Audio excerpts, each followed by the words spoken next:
let's make lemonade. Okay. Let's go to work. That's the signal. Go. 6. It's beautiful.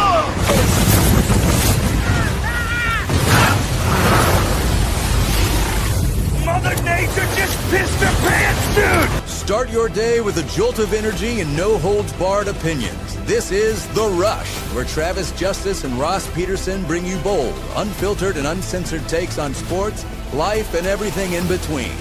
Buckle up and let's go.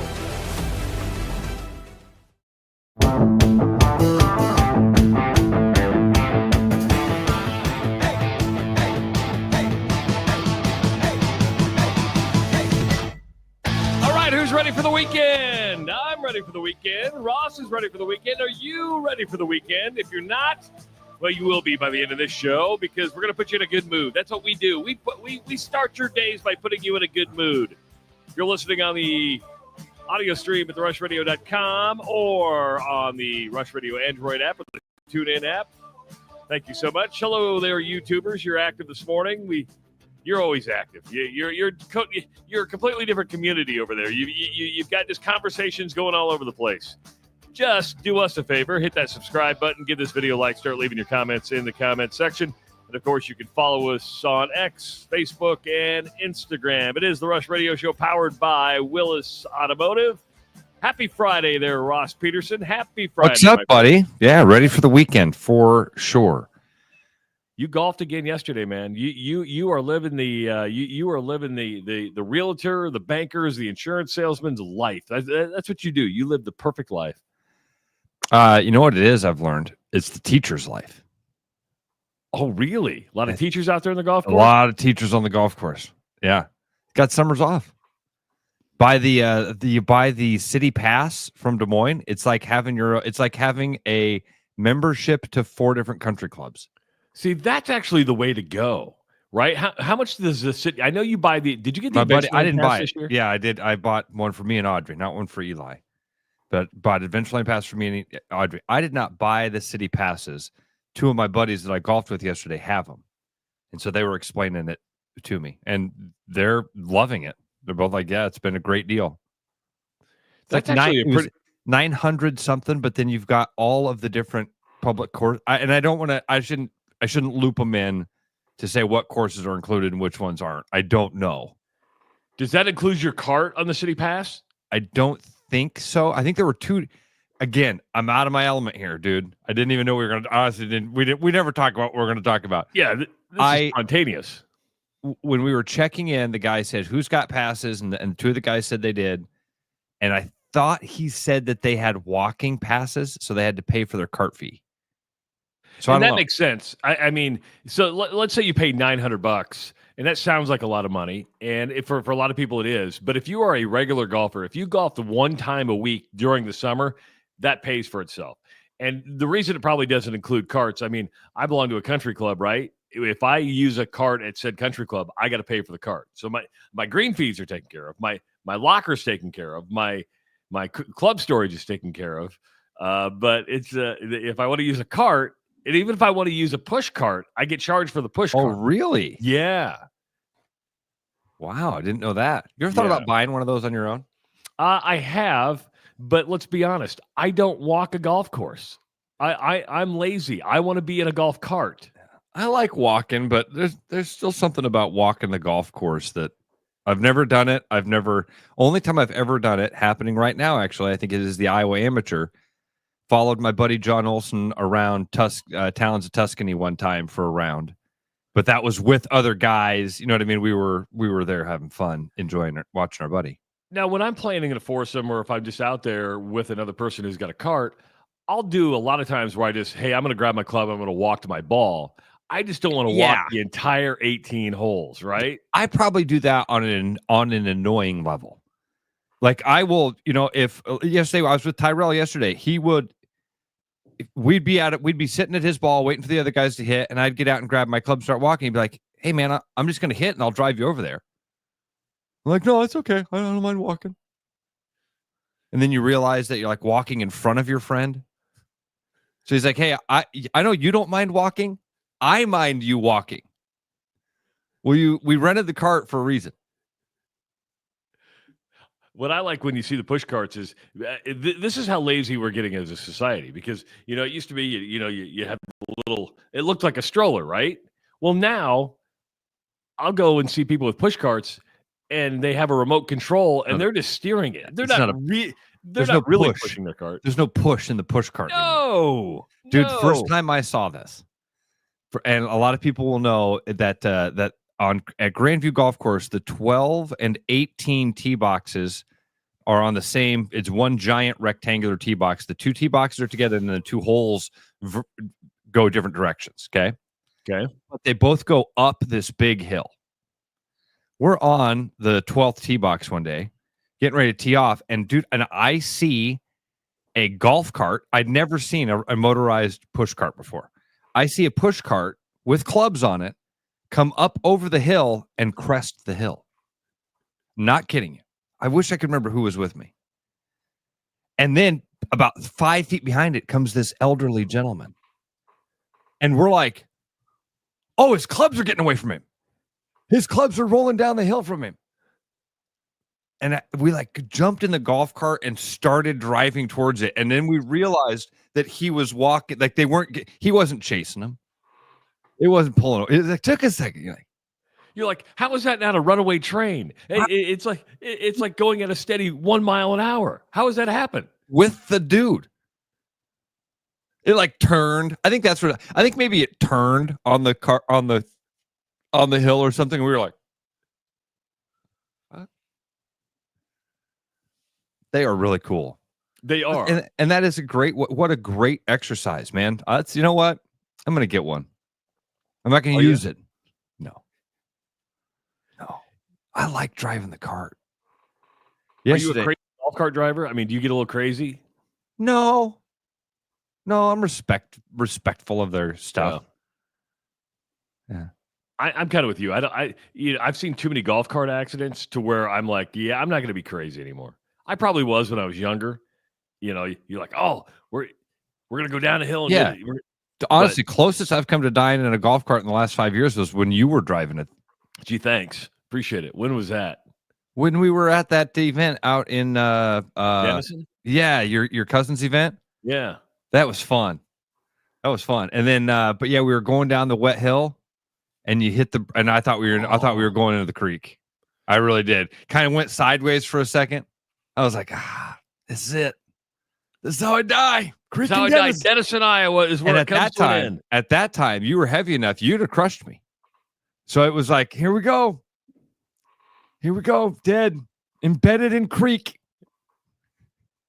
I was heavy enough, I would have crushed you. Not anymore. Get off me, man. Not anymore. No, I Get just off the adrenaline would kick in. I'd just bench press you off me now. It wouldn't be a problem. You think you could bench press 185? Once I got the adrenaline rushing. No. But I'd try. You're 185. Good for you, dude.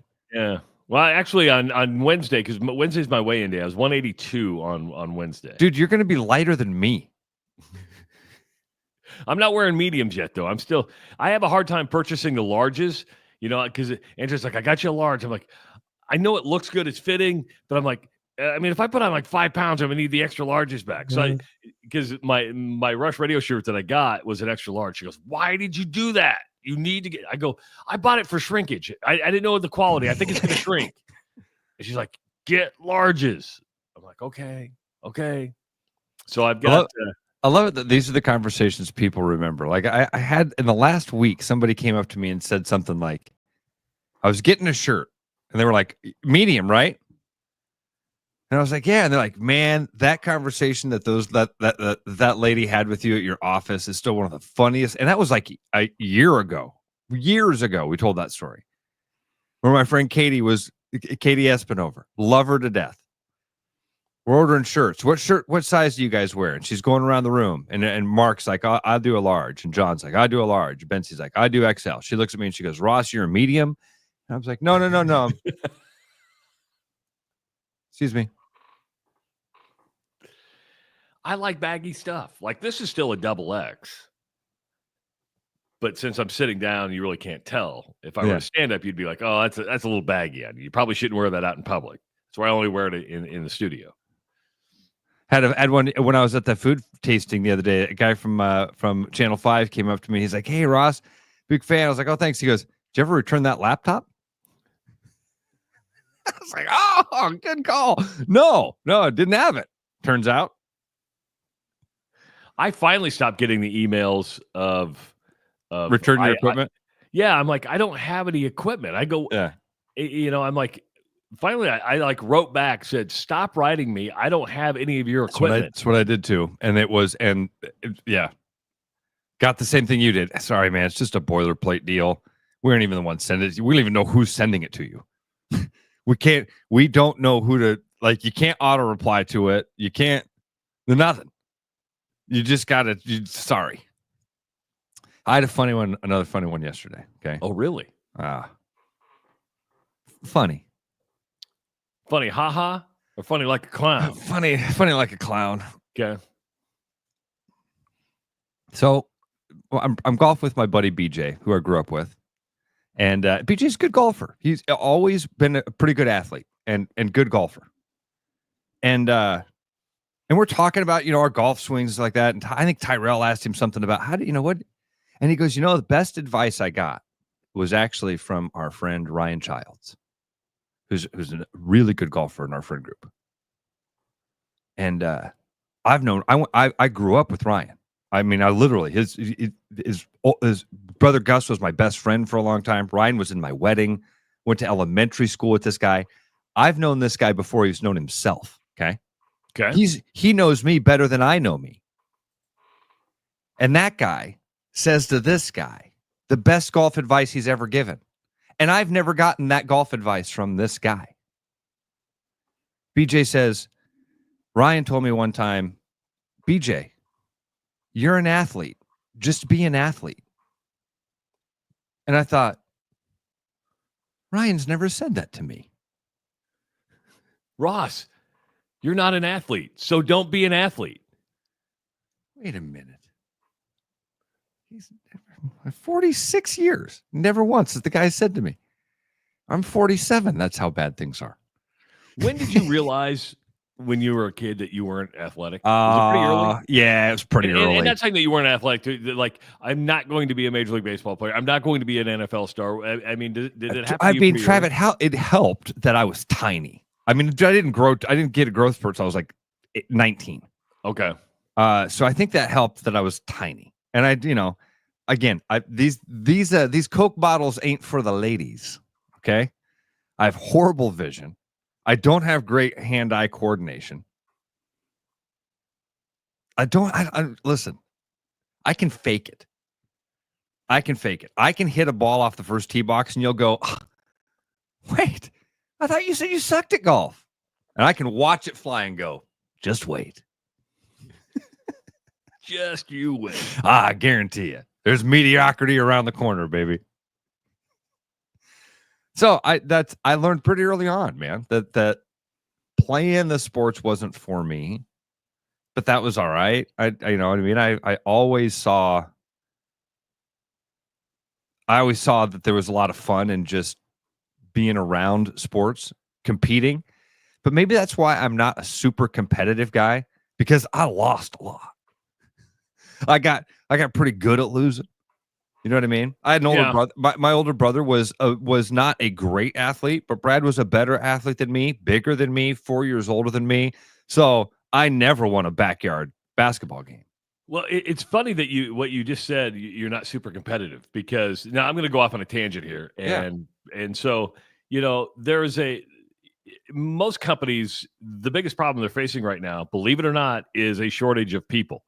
And human capital is a valuable commodity right now. A lot of places need people to work, and we're in the same boat. We're growing massively, and we need, and not just carpenters and skills. We need management, like project managers, superintendents, project executives, and it's very hard to find that. And so you're starting to realize you really got to start at the at the college level, try to find those people and then get them in there, show them their career path and move them up.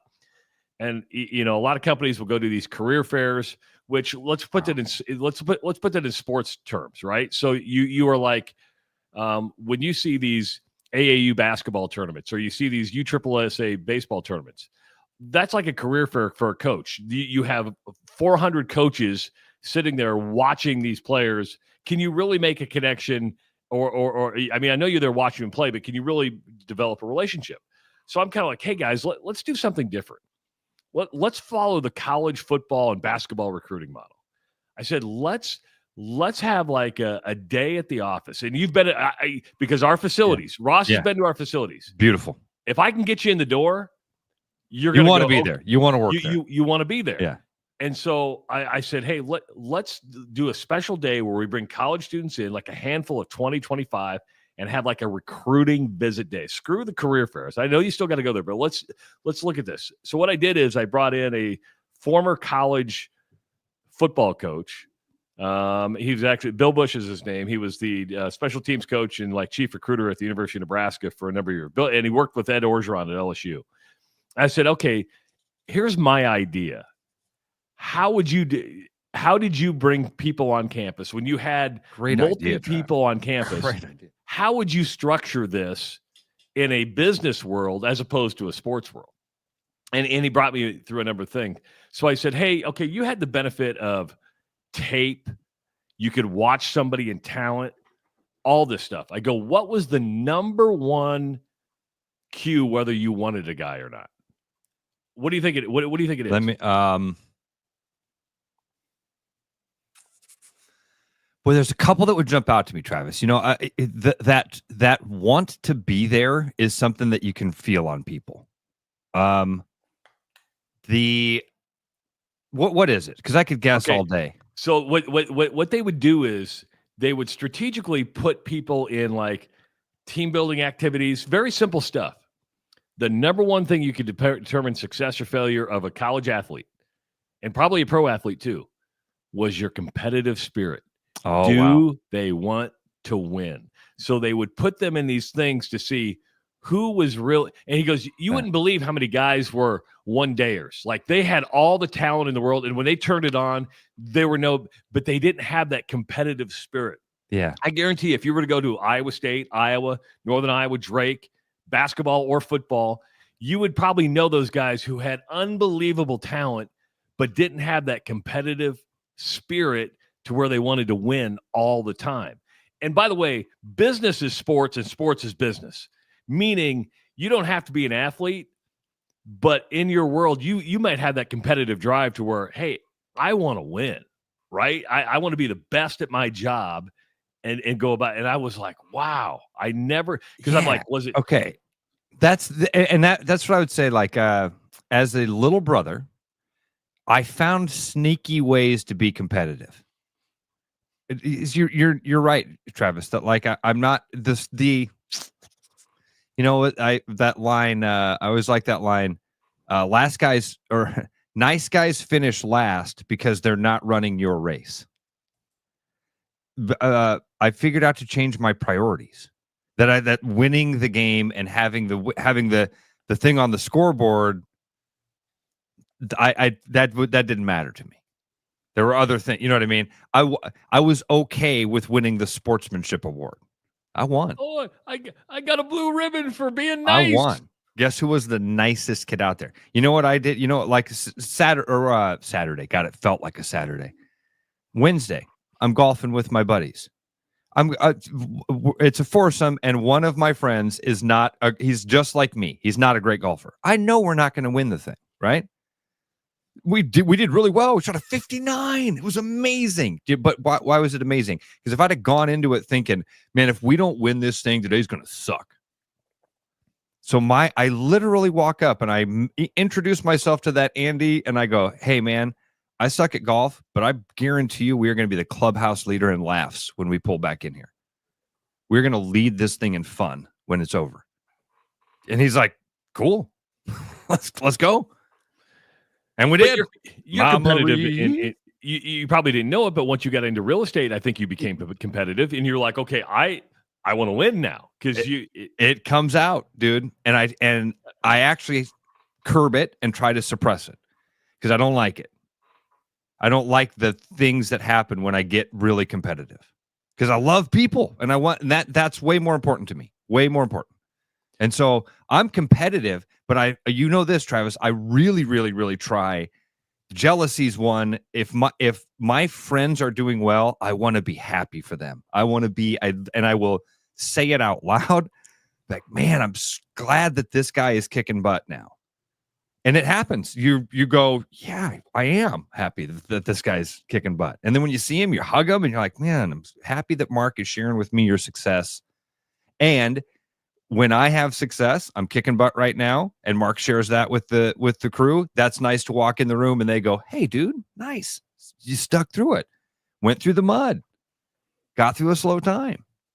And there's a competitive thing that happens there. Yeah, definitely. And I would say what we're doing right now is competitive. Now, people may say, hey, well, we're trying to compete against Iowa Everywhere, or we're trying to compete against KXNO. And that's not the truth. I think we're competing with ourselves to say, hey, can we make this work? And because if we're successful, then Choice Creative is successful. Then the people who advertise on the show are successful. So I think what we're doing now is kind of an internal competition because there's so much content out there. It's not, I mean, and you compete in the content game.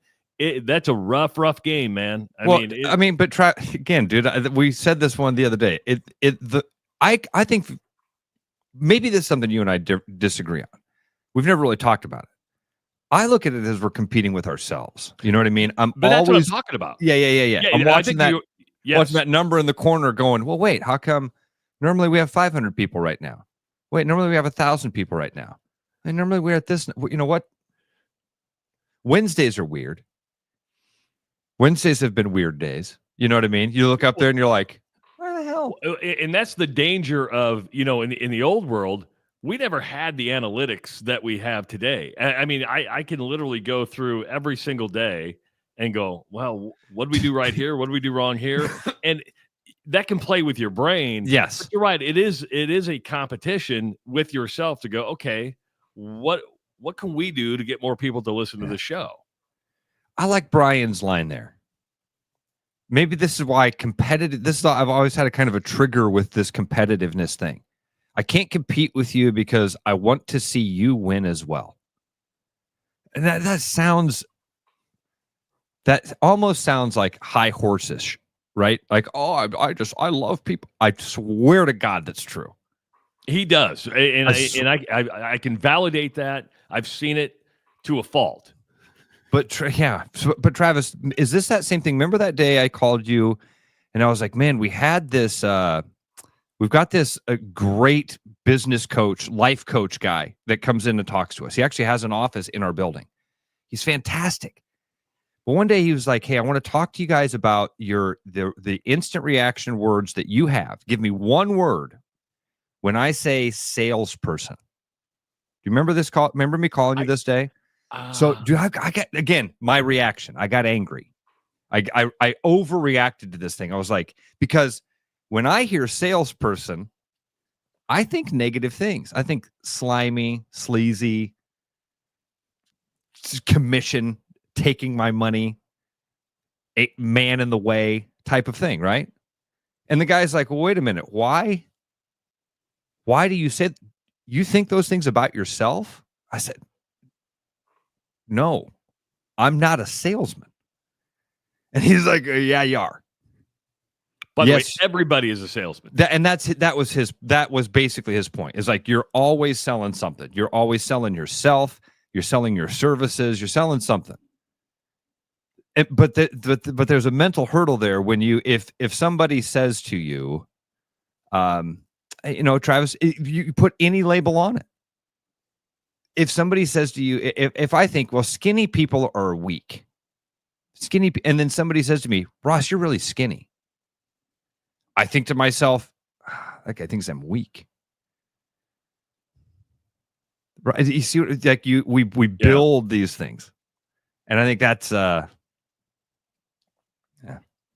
it makes a lot of sense. So I love your idea, Travis, of recruiting these kids. of bringing them in and treating it like, hey, this place is special. This is, I think that's a fantastic idea.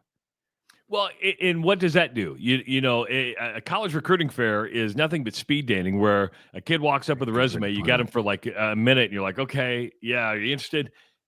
I'm into building relationships, right? I'm into, hey, can I get to know you at a little deeper level over a couple of hours and see you kind of in action and go through that? Then just go, hey, what year are you? Oh, you're a rising junior. Okay, rising junior. What are you interested in? About that. I mean, you just cannot make an impact. All right. So what sort of what does this actually look like? We haven't structured it yet. That's why I kind of interviewed Coach and said, okay, and you can take, there's a reason when Rick Pitino writes a book, when Pat Riley writes a book, and all these business leaders read these books from mega successful coaches and athletes. Why do business people do that? Because there are lessons in the competitive game that translate into the real world. You just have to adapt some of those things. Go, okay, I see what you did here. Now, how do I adapt that for my profession? Here's a really cool thing about this, Travis. That model that you're talking about existed for a long time, where colleges, so you can go and borrow things from that. Here's the other interesting thing about that. They're leaving that model. It didn't click with me until you referred to it as speed dating. That the old model of going to the career fairs was speed dating. This new model is a much more personal. This new idea is a much more personalized approach. College recruiting used to be a much more personalized approach, and now has slid into that speed dating thing. Was it Coach Fennelly that used that phrase with us, or was it? No, it's Coach Fennelly when he's like, hey, Fennelly? You've got like 3 or 4 minutes just to, you get on the phone. Here's what the agent has to say. And you're like, okay, You try to do as much homework as you can. And you cross your fingers. I think maybe Coach Ferentz might have used that same. I mean, a couple coaches have said that. So I think how interesting, man, that you're picking this thing up where college football left it off. And the good news is, what a great idea for you to go to one of those college coaches and say, hey, talk to me about those days. What was successful here, dude? Let me give you an example. Again, love Mark Charter. Guys, I have some really brilliant friends. Charter does stuff like this. Maybe I even think some of it might be subconsciously. Like I think he's tapped into something. Because one day we show up at work and he's like, it's part of the secret society, by the way. Something, dude. You guys got the ring. That's why you act the same. That's it, isn't it? That's it. I'm in the CIA. Oh, I didn't say I don't get the invite. I don't get the invite. Nobody tells me I'm an athlete. Nobody tells me about the secret societies. I can't do the handshake thingy. I don't know what to do. Charter, one day we show up. Huh? I'm sorry, man. I'm sorry. It's not my decision. It's not mine. That happens above me. The guy with the goat head and horn says, "You not yet. You don't get in. Not yet. Yeah, you don't get in yet." I love it. So we show up one day for a meeting, and Charter's like, all right, here's the deal. I mean, he always is doing fun stuff. Like one day he's like, one of the things that we have to get used to is talking to strangers, getting up in front of people, being vulnerable in front of people that you've just met. So get on up here, and everybody's going to fire away with like an embarrassing story, or people get to ask rapid fire questions at you, something like that. Well, one day we show up, and Mark has giant 80-inch TV or something like that, right? And he's wheeling it in, and we're like, what the hell? He also has a bunch of bags full of these little kid puzzles, bluey puzzles. And he's like, all right, here's the deal. You got to get good at working under pressure. You have to be good at not just that. Again, this is a different meeting than the rapid fire embarrassing question stuff. Totally different meeting. At the end of the meeting, he says, here's what we're going to do. Everybody's going to get a box of a puzzle. First one to complete their puzzle wins that TV. Go. You know what he just measured there? Competitive spirit. Yeah. I won it. So you are competitive. You are competitive. And dude, when I'm playing a game, like, What's that? I only make bets I think I can win, right? Yeah. I only let the competitive thing come out when I know I've got a chance. Golf, it's not there. It's not there, dude. It's not like when I play a board game. No, it's knowing your limitations. That's it. There you go. It's knowing your limitations. I love these conversations, dude. I love this is why we call it morning therapy. I love it. Morning therapy. People going to come into it. This is like free morning therapy. 515-517-2303. It's a Friday free for all. It's good to have you along on the Rush Radio Show, powered by Willis Automotive. The Rush Radio is now on the free TuneIn app, allowing you to enjoy the show on Apple products and Android Auto. Download the free TuneIn app and search The Rush Radio to take Travis and Ross wherever you go. Your house wasn't built for bats, birds, or raccoons, but try telling them that. At Bats and Bugs Pest Solutions, we've been helping Iowans take back their homes for over 20 years. We use cost-effective, eco-friendly methods to solve wildlife and pest problems the right way. Whether it's bats in your attic, birds in the vent, raccoons in your chimney, or moles in your yard, we have long-term solutions. Call Bats and Bugs Pest Solutions today at 515-218-3400, and let's make sure your home doesn't become their home. The Royal Mile, where everyone's a wee bit British. The Royal Mile is downtown Des Moines' living room with classic pub favourites. Pair them with a glass of whiskey or an expertly poured Guinness. It's bloody brilliant. The Royal Mile, a proper British pub. There's always something new at Fong's Pizza. The patio is open and ready for you, your friends, and an ever-changing menu of tiki drinks.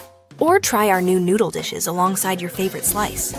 It's all happening this summer at the new Fong's in the East Village. Thinking about buying a home? Get pre-approved in 30 minutes with Gary Presnell at Northwest Bank in Des Moines. Gary offers first-time home buyers programs, VA, FHA, IFA, and conventional loans. Call Gary at 515-975-6767 or find his profile at nw.bank. Member FDIC Equal Housing Lender. You know, Brian, at Central City, we really do have the best selection around. I know. High-quality stuff you can't find anywhere else. Whistle Pig Plantation Rum. Yeah, and over 150 of the best scotches on earth. And a ton of bitters, mixers, and more. You know what we are? High class. Definitely high class, yeah. Make way for the natty. Okay, maybe medium class. Central City Liquor is home of the 10% cash coupon. And the wooden nickel program. Here at Willis, we are proud to offer Rhino Lining Spray and Bed Liner. When you need protection without compromise, choose a professionally applied Rhino Lining Spray-On Liner. Only offered by authorized and trained Rhino applicators like us. Willis Chevrolet trusts Rhino Lining's quality, strength, and durability to protect every new truck we sell from abrasion, corrosion, and daily wear and tear. We can also add it to any make and model truck, even if you didn't buy it from us. Schedule online or give us a call to get yours done today. There's a new spin on casual dining near Drake University. Lucky Horse Beer and Burgers. Craveable faves, flatbreads, delicious burgers, frozen cocktails, and a crazy cool vibe. Get to Lucky Horse Beer and Burgers today.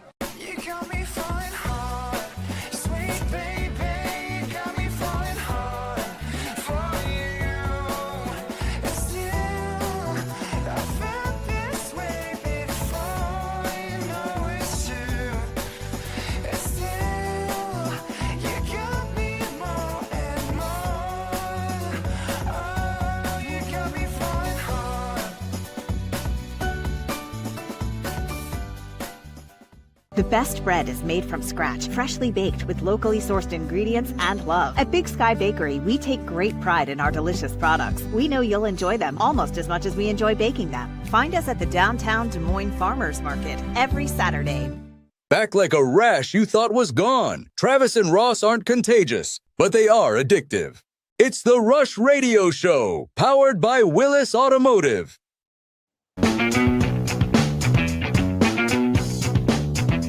Hey, we want to take this time to welcome a new advertiser to the Rush Radio Show.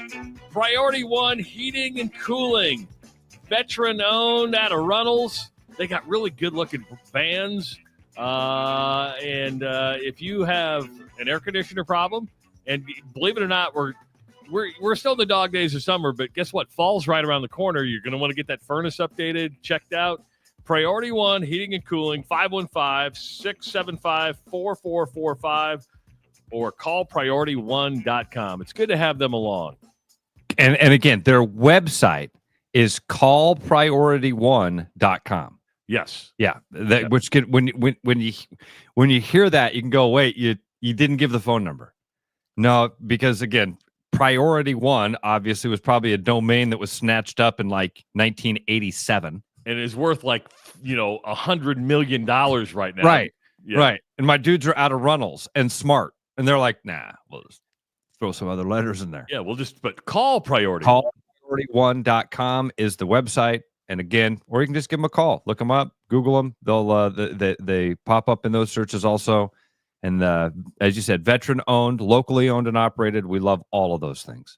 So welcome to the show, Priority One. Good to have you along. Maybe we'll have them on as we get closer to the fall to say, hey, what do you do to your furnace? Dude, because you say dog days of summer again, man. We just went through a pretty good heat wave here. We did. But we know it's coming, right? Yes. The fair is what's coming. The fair is just right around the corner. Yeah, so when it's 143, maybe that's when we'll reach out to him. Yes, it's draining energy. Yes, my AC is working overtime. It is Friday. Tonight is the 3-point shooting contest, and I believe of the WNBA All-Star Game. Ross, yesterday afternoon, no surprise really. Caitlyn Clark made the announcement that she's not going to compete in the 3-point contest tonight. She's not going to compete in the All-Star Game because she has that groin injury, which she suffered against the New York Liberty. This is a blow to the WNBA. I'm going to be honest with you. It's Friday night, right? I was going to sit and watch the 3-point contest. I was excited to watch Caitlyn Clark. Now that she's not in it, I'm one of these people. I'm like, okay, I'm not interested now. I'm just not interested now. And I know it's not sexist. It's not chauvinistic. It's just no. There's nothing. See, this is what we've been painted into this thing where like you gotta put some bad big word on it. Some ism is happening inside of your subconscious brain. You know what I mean? You got to chase the ghosts out of your head, Travis. It's sexist that one woman is gone and so you won't watch the rest of the women. That's dumb. That's dumb. When Tiger Woods was golfing and all of us said, man, if Tiger's not playing, I'm not interested. What was that called? Racism? Were we racist against the white guys? Or maybe I don't know. I don't know. Somebody's got a word out there for it. Probably racist in the other way somehow. And now this is somehow going to be sexist or maybe even racist again because you don't want to watch Asia Wilson and Angel Reese, but you want to watch Caitlyn Clark? Huh? Well, what's the difference between those ladies? There doesn't have to be an ism on it. There's nothing like you're right. There's a magnetism about Caitlyn Clark that doesn't exist with these other people. Dude, this is like hey, dude, you watched Ringo Starr a couple weeks ago, right? If you told me the Beatles were coming to Des Moines, I'd climb over broken glass to go to that show. Well, Paul McCartney's coming to Des Moines. If you told me the Beatles were coming to town, Paul McCartney's coming to. He is the Beatles, right? Ringo Starr played a free concert in a park. 80,000 people. But what I have not said a single thing that's not true. You are correct. So what is it? Well, are you John Lennonist? Are you? Oh, George Harrison was your favorite Beatle, so you don't want to go see the other guys because you really like. No, there was something magnetic about the whole that doesn't exist anymore. Yeah, sure. People still want to see Angel Reese. People want to see Ringo Starr. A lot of people want to see Paul McCartney. The Beatles aren't there. So, yeah, Charlie says, there isn't an ism. Then I proceed to say there's a magnetism around Caitlyn Clark. Good point. Good point. So there's always an ism. But it goes to show you, and I'm still reading the book, On Her Game by Christine Brennan, and it's just amazing. I'm reading this book. I'm sorry, I'm listening to the book. But same thing. I'm almost getting uncomfortable of how glowing it is to her. You know, it's like, how can everything be this positive, this great? You're like, God, this is the best PR thing that's ever happened to Caitlyn Clark is this book, because you're going to read it. You're either gonna love her a lot more, or you're like, okay, this is just too much. But what becomes glaringly apparent is, and we've talked about it ad nauseum for a couple of years now, is just she's an attraction. She is the show, dude. Yeah, and there's nothing to it besides she's the Tiger Woods of the sport. Yes. When she's not there, we're just not that interested. And when you say, is that bad? It's not bad. It is what it is. I think that most people are probably in your camp. Again, dude, it's worn off for me. I'm not even watching anymore. I haven't turned on a WNBA game all season long. The All-Star Game is not going to do it for me. It's not for me. It's not for me. So it's a sliding scale headed this direction. They lost me. Without Caitlyn Clark, that scale drops real fast.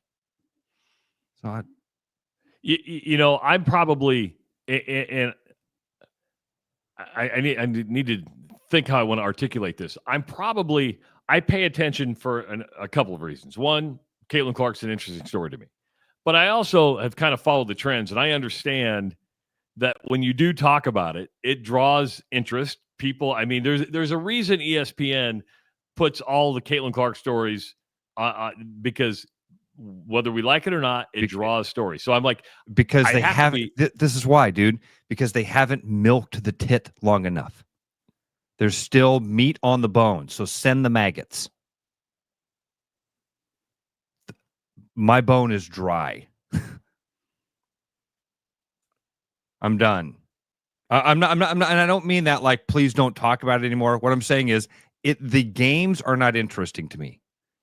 The story, the dynamic is the Caitlyn Clark phenomena. Her as a person, incredibly fascinating. How she's handling all this, or people around her, that's awesome. The game, no, I'm not. Well, it's funny you say that, because in the book, Christine Brennan's talking about, the eyeballs that she would bring. I'm on the Olympic chapter now. Would have brought to all these other players. I'm like, oh, you're reading it wrong. And what I meant by that is, as I'm listening to this, is most people, even in games, aren't drawn to the X's and O's and the wins and the losses. It's the story within the game, whether that's a personality or something. If it's just a game, there's nothing. It's like, okay, we watched a kickoff return, or we did something like that.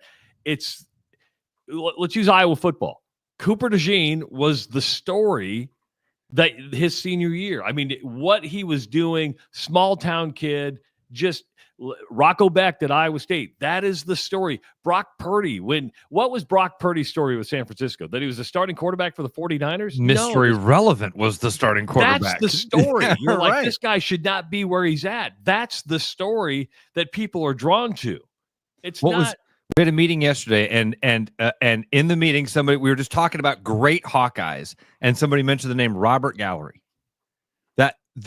What is it? Robert Gallery's story is not great offensive lineman. Hawkeyes have had a ton of those. It's small town, right? There are levels to it, and I think you're right.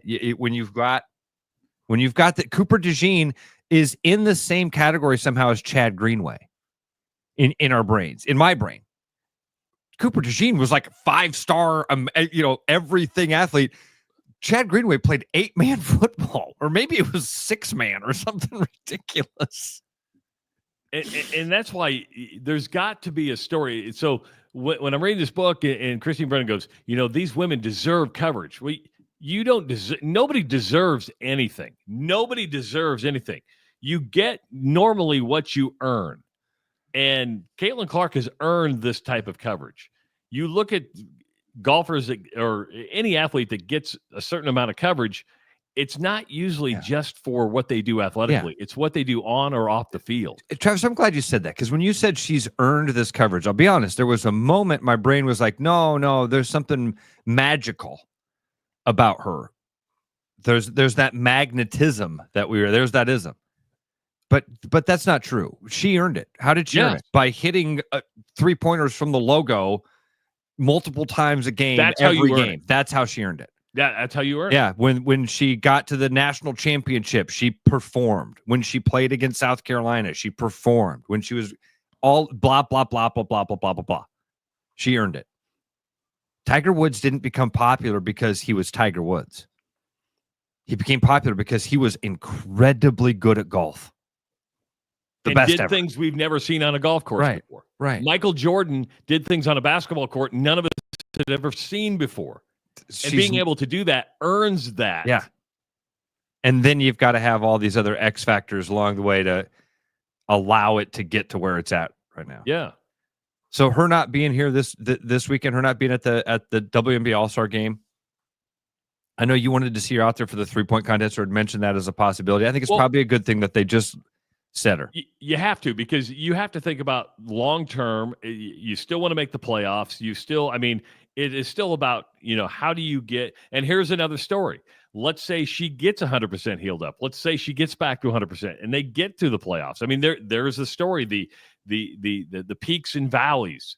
But I do think her being out will affect the ratings tonight, because it is a Friday night. A lot of people like to go out. A lot of people like to do things. I was going to set my evening aside and watch it. I'm not going to do that anymore. I was going to sit down tomorrow night at 7:30 and watch the All-Star Game because it was in Indiana. I'm not going to do that now. And it's nothing against the other women that are playing in this. It's just I don't have an interest in it whatsoever without Caitlyn Clark being a part of it.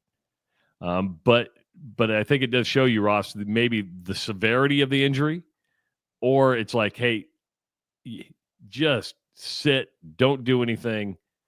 It'll be telling what happens after the All-Star Game if she misses some more games, if that injury is a lot worse. The truth is, I don't know if we'll ever know how bad it is, right? It's one of those, it's day to day. They're not really saying the severity of what the injury is. It's just, dude, which honestly, I've mentioned this before. This is my conspiracy brain. I'm going to tell you up front. I'm not sure I believe what my brain's about to say. I'll be careful with what I'm taking here. Okay. If this injury is really, if she does have something more, and again, I'm not sure she does, because it seems like my first guess is that these issues are related to each other in the way that you have a lingering issue, your body overcompensates, you hurt something else. You have a lingering issue, you overcompensate, it trickles. But Trav, if there is a big injury, if she has something that would be season threatening, career threatening, they won't tell us. No. They won't tell us. They'll do this. It would look like this. Play the long game. Play the long game. We gotta get more out of this thing, man. We got it, because the end of the string is right here. Just keep sliding those scissors, please, please, please, please, please. So again, I don't think that's what's happening, but my conspiracy brain, every time we talk about one of these things, I go, they wouldn't tell us. Your buddy Dusty says, the WNBA does not want my demographic, white middle-aged male. I think they do. Now, is that their key demographic? No, but I think they want new eyeballs onto the game. They want people to be fired up about this, and Caitlyn Clark is their opportunity, because before her, nobody watched. Okay, then let's change that a little bit. I would say until recently, Dusty's exactly right. They didn't want white guys. They're the problem. We've been the problem, Travis, for a decade. We've been the problem. Well, look at the reaction to the Shane Gillis bit. We thought it was hilarious. Yesterday, Sarah Spain comes out and goes, "Oh, it's low-class joke." I'm like, yeah, you know what? People like low-class jokes. They do. Oh, that's not the response, though, dude. Oh, that's. I like it. I like your tactics sometimes. You are that's the little brother, roll with the punches and they can't hurt you. Okay. Instead of pushing back and going, no, that's not low class. That's the wrong word. I love it that you go, yeah, damn right. It's low class. And I like it. I'm not ashamed to say it. Now what's your next slam on me? Because you're right. And do it some more. I would, because I look at the exact opposite. There was a time when you weren't even joked about, and when you weren't joked about, that was the joke. You were not. If I told this joke, we're not even. I liked what I mean. We talked about the Gillis thing yesterday. The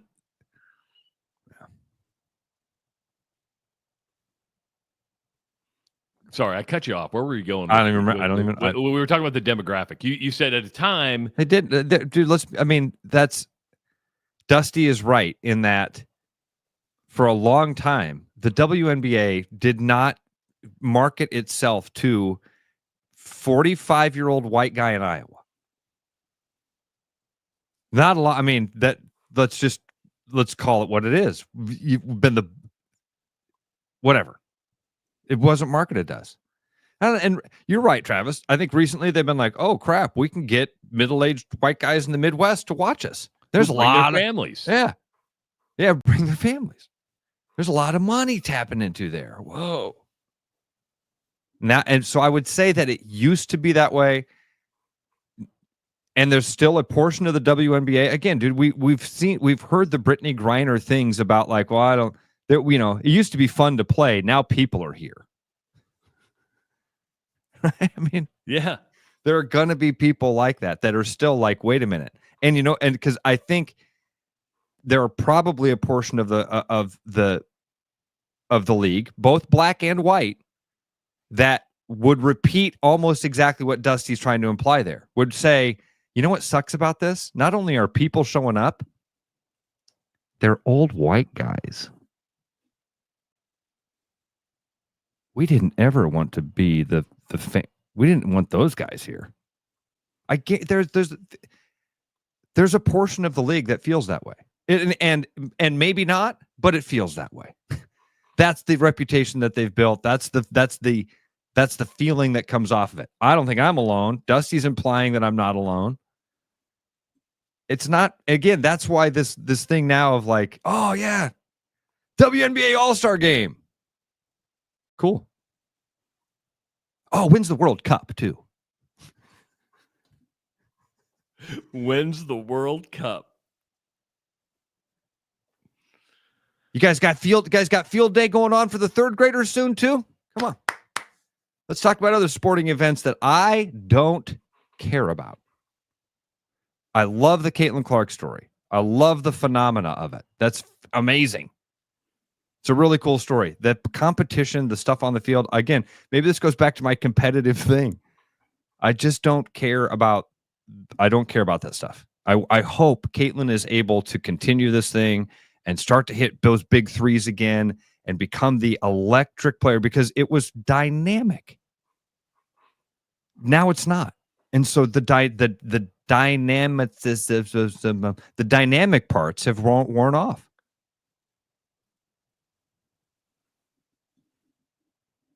And of course, Kirk says it best, can't wait for that WNBA work stoppage, which is a very strong possibility, as they've had collective bargaining talks in Indianapolis going on. They broke off again yesterday.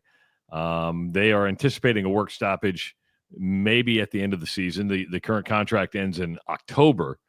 And the worst thing that could happen, and you ask Major League Baseball, ask anybody that has a work stoppage, how productive that is for the fans. It's not, because I'm not saying WNBA players shouldn't be awarded. They should make more money. There should be better things, but you got to remember, your influx of cash is basically the last 2 years, and you're talking about 25 previous years where you lost a lot of money, and you needed the NBA and still need the NBA to prop you up a little bit. So there's got to be a business sense to what happens. But the last thing that I think the fans would want to see, and nobody wants to see it, is a work stoppage when it comes to the WNBA.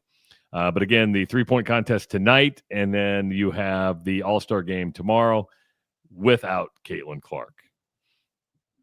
So, which... Who says it better? There was one up here that said, hey, Travis, we're high class. Yeah, well, maybe medium class. using it. See, people are hearing. Well, what's that in? But I understand the Central City reference. What's that in reference to, though? Well, I think we were talking about just the fandom and a class, or not. I think it came to that of just the type of fan that goes to a WNBA game. We're high class. Well, we're and the comedy aspect of it, right? When I said, "Hey, I'll take the lowbrow stuff," I like. Oh yeah, that was it. That was it. Sean points, like when Sean says old white guys. Well, who's Sophie trying to get to watch her outfits and videos again? Me. So, and I watch every one of them. But that goes to that point of it has changed. That has changed. Again, I think I'm way on the outside of this, so I shouldn't speak like I know for sure. But I don't remember the WNBA players kind of selling sex the way that I've seen Sophie Cunningham. I didn't even know who Sophie Cunningham was till Travis mentioned her to me. I think Ross, but I think that's a change. Started last year. You started to have the outfits things, and people were like, oh, because the NBA would kind of show the guys walking into the arena and what they were wearing. I think they did it with Shaq. They done it. Then they're like, and now it's like this. It's like the runway for WNBA players. Yeah. Can I tell you what the psyop that we went through was? I promise you the psychological operation that we went through to demonstrate this. Do you remember when they got LeBron wearing the suit with the shorts? Yes. Looked like the old White Sox uniform from 1978. And people were like, oh my God, he reinvented the suit. This is going to be the greatest trend ever. This is it. We no longer have to wear pants with our suits because LeBron. Do you remember this trend? And kids started doing it at high school dances and their proms, and adults started saying, yeah, that's a good look. It's not a good look. That's a good look. It's never been a good look. I remember looking around going, oh, boy, it works. And that was a psychological operation. That absolutely. That was a psychological operation. Watch. We can roll LeBron out here in anything. Let's test it. Let's test the most ridiculous thing we can try. Hence the term influencer, right? If Cam Newton would have done his act of putting on the Mad Hatter and the goggles and the scarves, if he'd have done all of that when he was still at Auburn winning the Heisman Trophy, dude, it'd be part of culture. There would have been a thing where people were like, oh yeah, this is what I've been wearing these since the 70s, man. What are you talking about?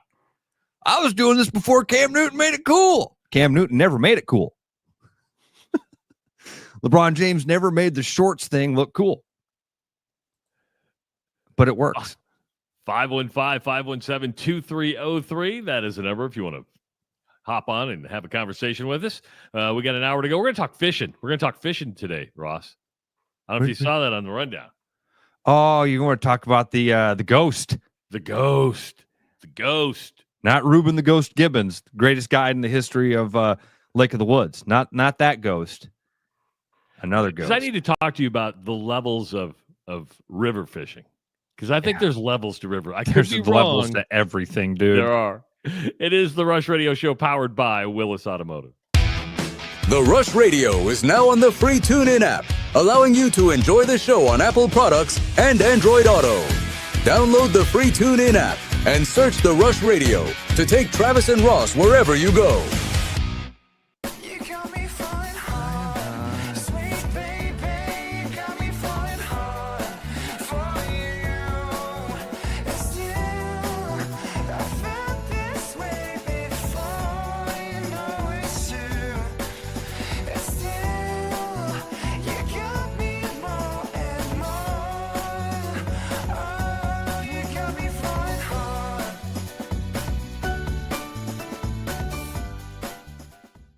Your house wasn't built for bats, birds, or raccoons, but try telling them that. At Bats and Bugs Pest Solutions, we've been helping Iowans take back their homes for over 20 years. We use cost-effective, eco-friendly methods to solve wildlife and pest problems the right way. Whether it's bats in your attic, birds in the vents, raccoons in your chimney, or moles in your yard, we have long-term solutions.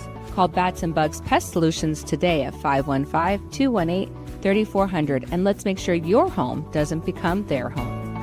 Hey there, I'm Jake Schneider, Service Supervisor here at Willis Nissan.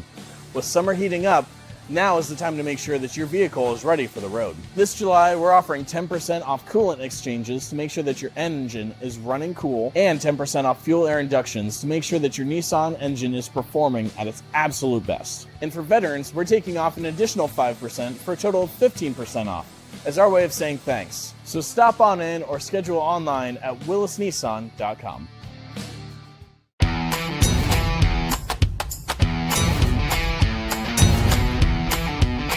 The largest selection of German beer in the world? You'll find it at the Hessen House. From Doppelbocks to Oktoberfest to Hefeweizens and Dunkels.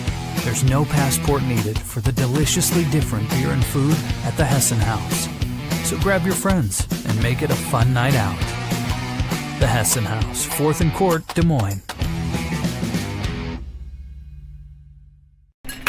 You know, Brian, at Central City, we really do have the best selection around. I know, high quality stuff you can't find anywhere else. Whistle Pig Plantation Rum. Yeah, and over 150 of the best scotches on earth. And a ton of bitters, mixers, and more. You know what we are?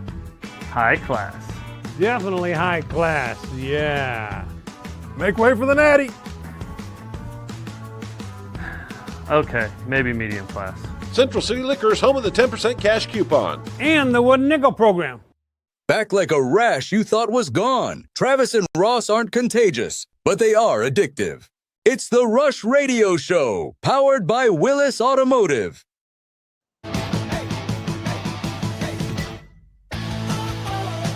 Hour number 2 of the Rush Radio Show, powered by Willis Automotive. Happy Friday, everybody. Hope you are getting ready for a busy, busy weekend. You're listening on the audio stream at therushradio.com and the Rush Radio Android app or the TuneIn app. Thank you so much.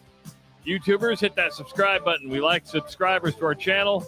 Like this video, and of course, start leaving your comments. Follow us on the other socials, X, Facebook, and Instagram. Kind of a surprise yesterday in the entertainment world, Ross.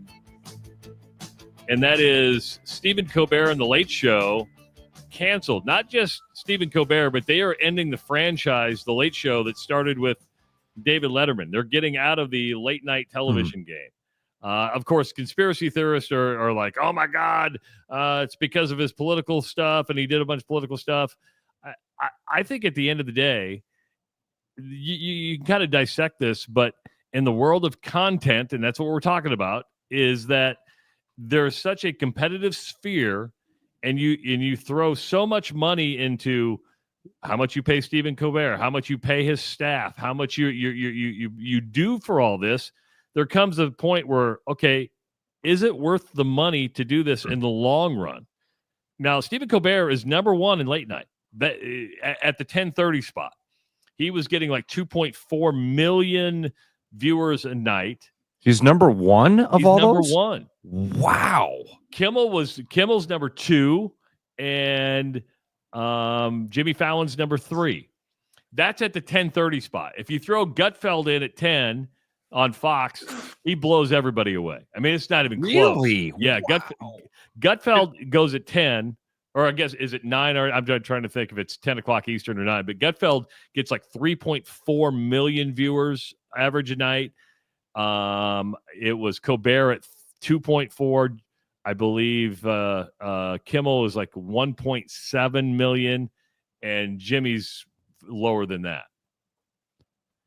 I mean, people don't watch late night television like they used to when I was growing up as Johnny Carson. I can tell you, and dude from Iowa can nails it. Why?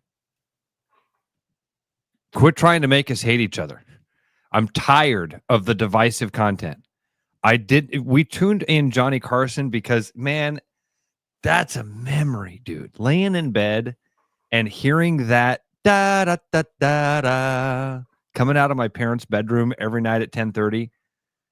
Mike Lozano would end the forecast, and you'd lay down in bed, and just as I was falling asleep out of mom and dad's bedroom, you'd hear ba da da da da, the Johnny Carson show. And it was not. And when I started watching that stuff, it was fun. If there was political humor, everybody was in on the joke. Yes. And that, all right. I do this a lot, and I apologize. Malcolm Gladwell had a podcast. One of his revisionist histories podcast was called the Satire paradox. It's in the first season of revisionist history. And it talks about the problem with turning news into entertainment and entertainment into news. We blended this line. Really, The Daily Show was I loved The Daily Show. And Stephen Colbert, this is where the place he got his, ironically, got to start, right? That I loved it, but it was dangerous. It was dangerous that we started making fun of the really, really important stuff. And we started taking the really important stuff and making fun of it. And then all of a sudden that quickly turned to Samantha Bee, who would just come on and make fun of how people looked and what they, if she didn't like your politics, then, you know, your outfit was stupid. And that's what we do now. That before we'll make a judgment about somebody's opinion, we want to know what party they're in. Who did you vote for? Did you vote for Orange Man bad or not? Because if you did, then God bless you. But if you didn't, you dummy crat, you Republicant. And then COVID happens and everybody gets locked inside and everybody goes online. And now it's not only hate the other party, it's hate your neighbor because they don't agree with you. Just unfriend them. You don't like this, unfriend me now. Well, hell, you had people who would say, hey, if your family members are different than you at the holidays, you probably shouldn't hang out with them at the holidays. Right. That's so stupid. Some of my best friends, seriously, some of my best friends, you are one of my best friends, you don't fall into this category. We disagree politically on a lot of things, but we don't hate each other. You know, I mean, you can disagree. There's always this thing. I think it was Mike Wallace who was interviewing Johnny Carson. It was back in the late 70s, early 80s, challenging, why don't you take on more issues? And Johnny's like, I want to. Right. I want people to. It's kind of like us in the morning. And I'm not comparing us to Johnny Carson by any means. But I think Johnny said, I want you to go to bed laughing, sleeping, and in a good mood. Yeah. We don't talk a lot. We talk zero politics. You know, we yeah, probably more than we wanted to, honestly. I drag us there from time to time. No, but I don't think it's in a way that's polarizing. It's just a way to think about it in a different way. But there's certain issues we haven't brought up. And it's just like, we could, but you know what? I want people to go to work every morning. I want people to get in their car and go, I just need to be in a good mood when I get to work. Yeah. I want them to hear some crazy story that happened to us. I don't need to sit there and lecture to you on the level of what I think on politics. And I'm sorry. I feel I hear myself doing that sometimes, and I'm sorry. Because even in me lecturing you not to be lectured about politics, I'm isming when I say don't ism, right? Yeah. And I'm sorry, because most mornings I just want to come here and have fun and be lighthearted and all that. And then we get into all these heavy conversations about, what are we talking about? And I think we have a lot of heavy conversations here, but I want it to be interactive. I think where you and I are different is that we're willing to listen. My mind can be changed pretty easily, right? I mean, I mean, let's use pay players. You and I were on complete opposites 10 years ago. I saw it come around. Now, I think you've also seen the detriment of what has happened. Oh, no doubt. Yeah, no I mean, doubt. I think the unintended consequences, because there's unintended consequences to everything, you know. But I was kind of surprised they were ending the franchise, but we really shouldn't be surprised. Stephen Colbert could take the Late Show and go online and probably make just as much money as he is with CBS. Did you know Bill O'Reilly is still doing his thing? Yes. He's like got an online, just like Tucker Carlson. I mean, and you blew me away. Colbert so when you say the number one rated of the three, it's still Jimmy. Oh, Fallon and Kimmel are the other two, right? Yes, dude. But whatever. Again, it's kind of like the WNBA. I know more about the WNBA than I do about late night TV. I promise you that. And I again was very early on in the "this ain't for me" camp for those guys. I stopped watching late night. I was a huge Letterman fan. I did too. Letterman. Yeah. Soon as he started going total political, I'm like, I'm tired of it. Listen, I want to tell you something here. Again, Rostradamus here for just a moment. The Gutfeld thing, I didn't know any of this. The Gutfeld thing is not good news either. And this is not because he's on Fox News or because he's a Republican or anything like that. This is that same conversation of blending news and entertainment is bad. It seems fun and it's easy to digest and it makes it better. Jon Stewart brought a lot of people to world issues, and I love the guy.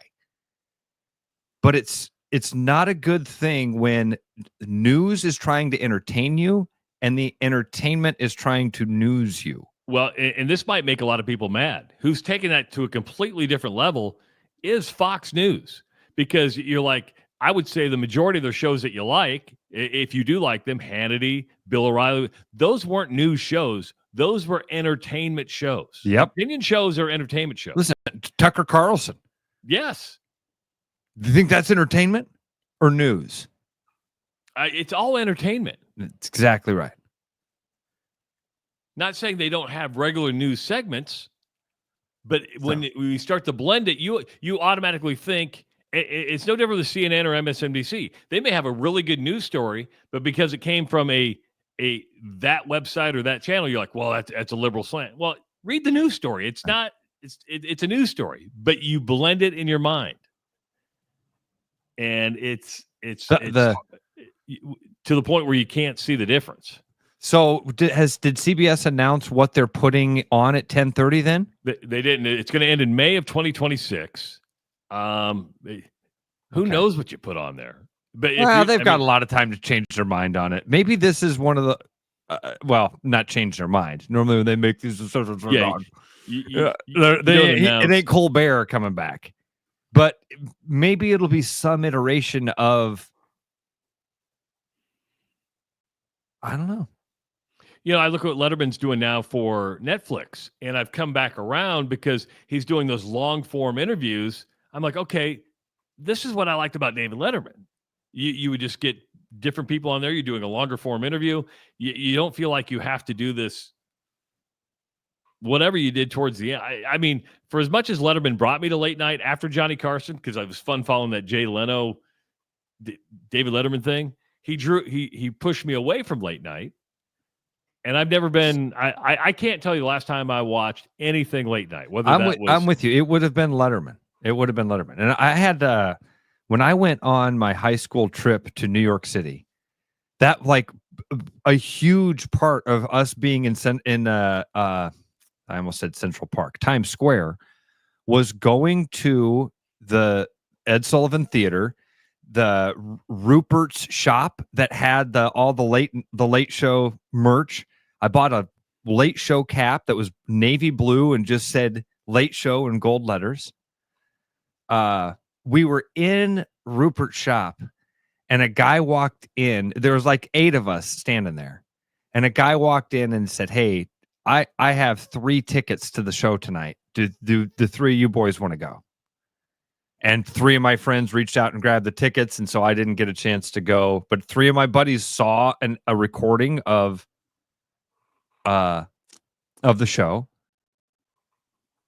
So their claim to fame was when he said from our home office in What Cheer, Iowa, they yelled, and he said, "There are people with a map," and continued with the show. Oh. Man. So anyway, it was a cultural thing, man. Letterman. Yeah. Johnny Carson was definitely. Who was Dick Cavett? Do you ever remember seeing things about the Dick Cavett show? Yeah. Now, Dick Cavett, wait a minute. Because Dick Cavett did the entertainment news. He was political. He would bring on, he'd bring on John Lennon and Muhammad Ali and ask them about race relations. Dick Cavett's still alive, by the way. God, that show was freaking sweet. He was, but again, like that, wasn't that a late night show? Because that's kind of before my time. Was that on late at night? I'm looking it up right now. If you don't know Dick Cavett, that's some classic TV. Huh. What'd you Doesn't say find? when his show was on? That's Let me all look at. So he was part of the Tonight Show, but he appeared on it. He was also a stand-up comic, by the way. Yeah. Yeah. The Dick Cavett Show was on ABC from 1968 to 1974. Okay. CBS in 1975, PBS from 1977 to 1982, the USA Network from 85 to 86, syndicated radio show from 85 to 89. Okay. He was on ABC from 86 to 87, CNBC from 89 to 96. And then he's been part of Turner Classic Movies from 2006 2007. I love it. But I think you throw that Corey writes comedy in, aspect into it.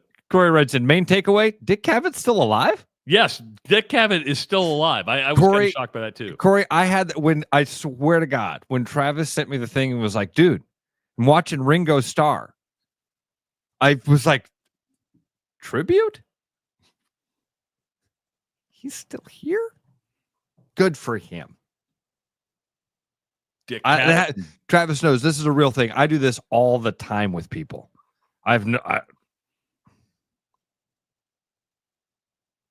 Dr. J. Dr. J still alive? Dr. J is still alive.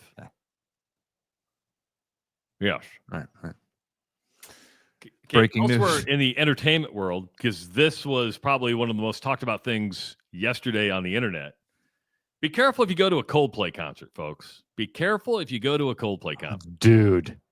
Chris Martin was playing at Gillette Stadium in Boston, or Foxborough, and he did the kiss cam at his concert. You know, kiss cams are popular in arenas. So you go to a baseball game. Did the something else cam at the Coldplay concert. Yeah. So he's watching the big screen. And he's talking during the kiss cam. They go to this couple up who see themselves, like a man's behind her. He's embracing her. They show them on, and the guy immediately has this look of guilt. I got caught, ducks down, woman turns away, and Chris Martin into the microphone goes, look at those guys. They're either having an affair or they're really shy. So he adds to it, and it comes out that the guy is a pretty high-powered CEO at a tech company, and the woman he's embraced with is his chief people officer. Head of HR. Head of HR, which how many videos have we watched, Ross, of when it comes to that? And the girl beside her is like also in the HR department. Yeah, and I you never know if the internet stuff is real, but one of them was like the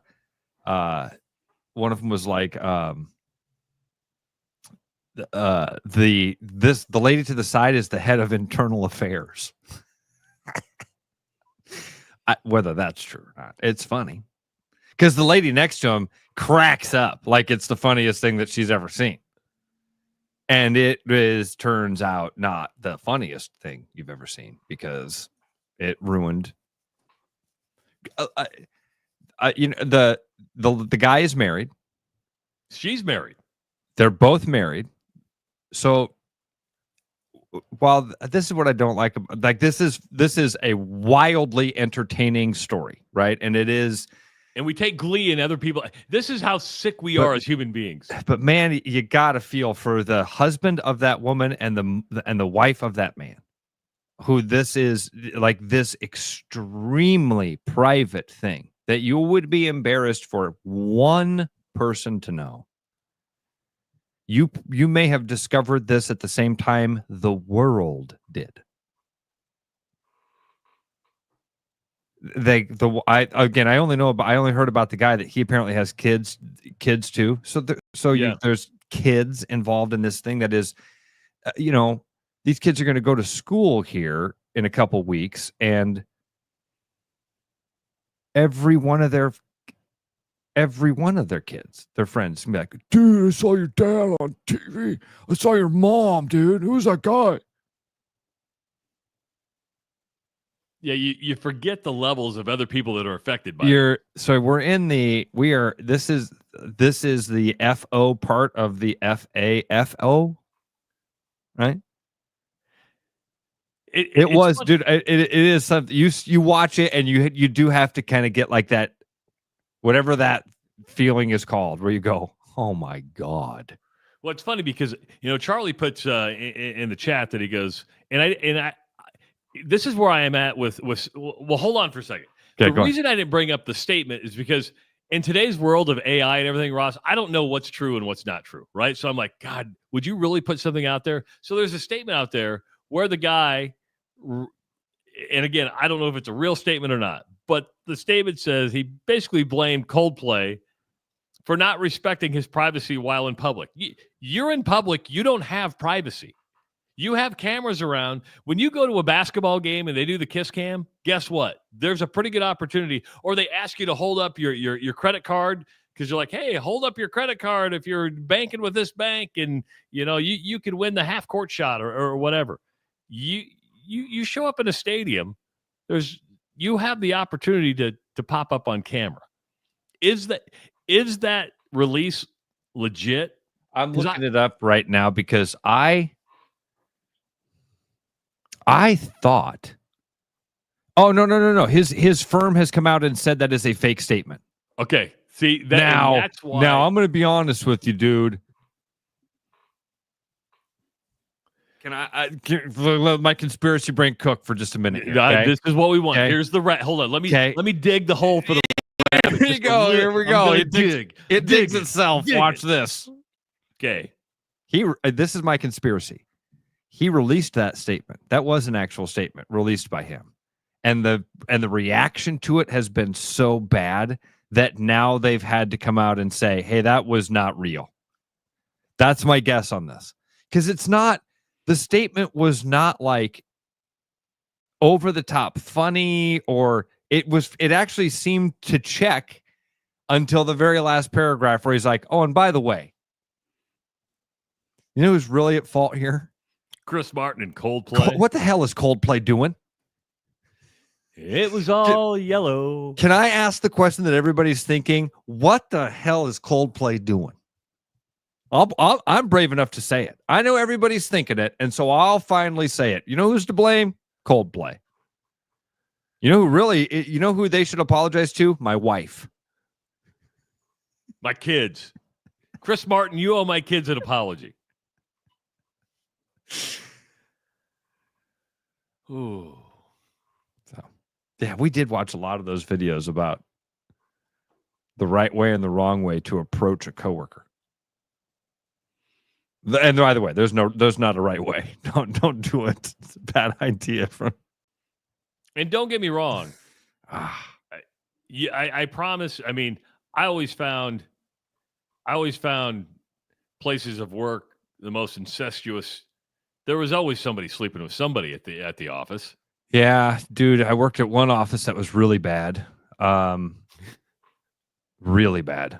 And then it seems to me like gyms are another one. Oh, you know what I mean? The rumors, the stories I hear of CrossFit gyms, yeah, because these CrossFitters, it becomes a cult, right? And so you spend all your time in the gym, and when you're around somebody like that, you're just like, the magnetism that takes place. Sorry, give me one JT second. says every restaurant and bar is full of people banging each other. And you're probably right. Every restaurant and bar is full of people banging. That's our question for Bruno next week. Bruno. No, do not know. HR, woo. The Reverend Ray says, I always had luck at work. Oh, jeez. Right. I know. Oh. Ross, like, what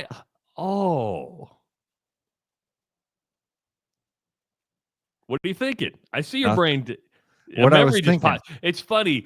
I just saw Ross had a memory pop in his brain, and he had to self-edit is what he did. He self-edited. He's like, I wish I had going to tell. I wish I had a better poker face. This is why I don't play poker, because it's all right here. Yeah. When you said that CrossFits are a cult, I was going to say, no, man, they're a culture. And then my brain paused for a second. Wait. What's the difference between a cult and a culture, and how are those two words related? Did you do a Google search? And Try. I always thought cult was short for culture. I guess I never thought of that. I didn't think of it. You just thought it was its own term? I thought it was its own thing. How stupid am I? You're not stupid. Nah, I swear to you, I'd never made the connection between the words cult and culture until I was about to defend CrossFitters and say, nah, it's not a cult, that's a culture. And my brain hit that moment of in the thought and went, what the hell are you saying right now? I mean, I don't mean to pick on our good buddy Jeep Stud. Jeep, we've done owners, this. Harley owners, bicyclists. We are part of a cult that we don't understand. Yeah, Travis. What radio, podcasting, internet radio? Morning rushers. You're part of our cult. We're just not trying to. We drink coffee every morning. Well, like we're a part of something. I used to be in the Jeep cult. Loved it. Wish I could get membership again. But they kicked me out, man. They changed the handshake, and I can't do the finger thing anymore.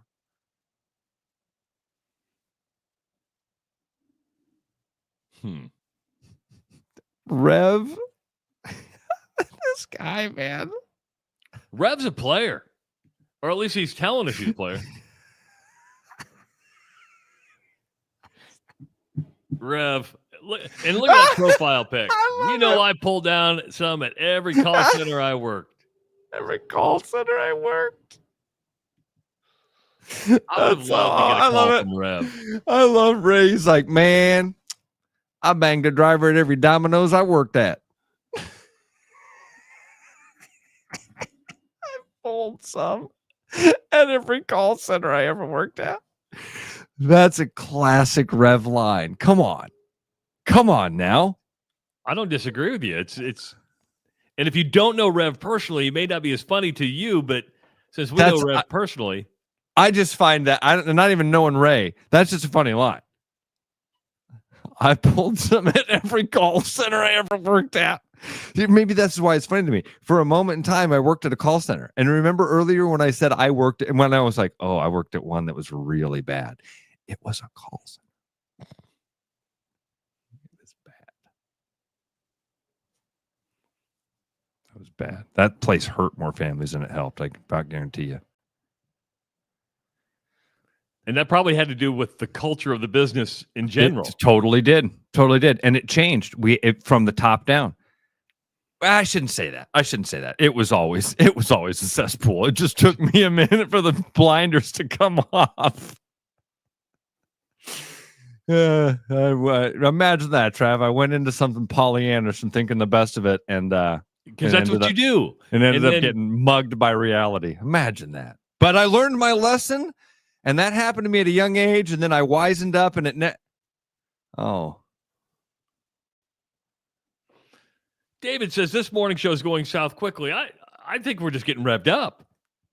We're hitting our stride. He put the smiley face on. 515-517-2303. Take a break. Come back. Last half hour of the Rush Radio Show, powered by Willis Automotive. I'm loving these wooden nickels, Brian. Yeah, I suppose everyone is catching on. Just spend $20 to get a wooden nickel. It's $25. Collect 10 and add up the savings on your next purchase. Some of these are worth $5. That could be huge. I know, right? That's why you have to spend $20.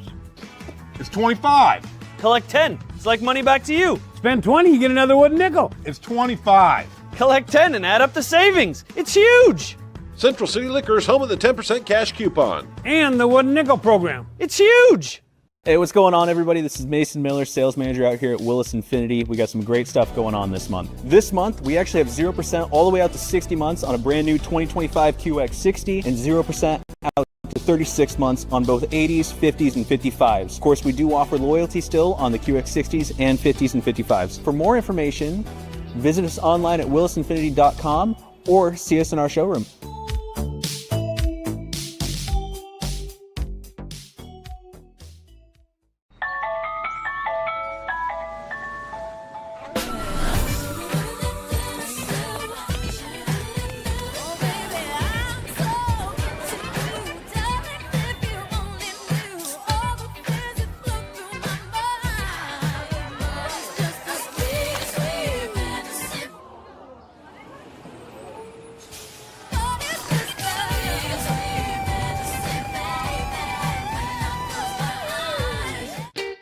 Missing a quality, home-cooked meal? You know, the kind Mom used to make? Lucky for you, we found her recipe book. Welcome to the High Life. Welcome to the Champagne of Bars. Looking for the perfect golf escape? Experience links-style golf right here in Ames at Coldwater Golf Links. With rolling fairways, large greens, and unique routing, it's golf the way it's meant to be played. Whether you're a seasoned pro or just starting out, you'll love our course's welcoming atmosphere and friendly staff. Grab your clubs, book a tee time, and make every round unforgettable. Coldwater Golf Links, where great golf leads to great memories. Visit coldwatergolf.com to book your round today. Is your vehicle in need of some summer cleaning this year? Come into Willis Chevy for your full detail today. For the month of July, we are offering a special of $249, and that includes interior and exterior with a wax. Give us a call to get scheduled or do it online at willischevy.com. Back to the Rush. Strong opinions, weak filters, and just enough sense to stay on the air. It's the Rush Radio Show, powered by Willis Automotive.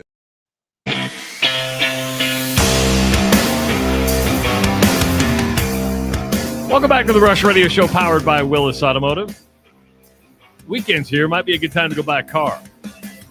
New, used, Willis Automotive will have anything you're looking for. And if they don't, they'll find it for you. Listen, service. If you need anything done with your car, Willis can help you out with that. Used cars, they've got wonderful deals on used cars. Willis is an awesome spot, man. Glad to have them, and fun partners too. They've got some really fun ideas. You know, we don't talk a lot of extreme sports on the show. Hell, people will say you don't talk sports at all, and that might be a fair assessment. We appreciate it. Call centers, that's our bread and butter. Call centers and banging people in the call center. But we don't talk a lot of extreme sports. Now, I'm going to use an analogy here before I get to the actual story. Remember Steve Irwin? Oh, Crocodile Hunter. Yeah. Yeah. You know, when Steve Irwin died, I think everybody thought, well, Steve Irwin's gonna die of getting attacked by a croc. He got poked by a stingray. Now I went right through him, but it was a stingray. And you're like, wow. Yeah. You know, I didn't know this till this morning, but Felix Baumgartner died. Felix Baumgartner, and I remember talking about. He's the guy that took the balloon up to the stratosphere, fell from space, hit the speed of sound. He's the only human to go the speed of sound. I think he had like 886 miles an hour on his way down, landed in a New Mexico desert and lived to tell about it. And he was part of that Red Bull Extreme team. No, he did have a parachute, and it wasn't like... Yeah, he would have just space, landed in New Mexico. Yes. He passed out on the way down. I mean, the G-forces are so bad. Then he woke up and you're like, I better pull the chute. And you're like, if that guy can survive that, he can survive everything. Nope. He died doing what he loved, Ross. He had a motorized paraglider or parasailer or whatever you want to call it, crash into a pool in Italy and died.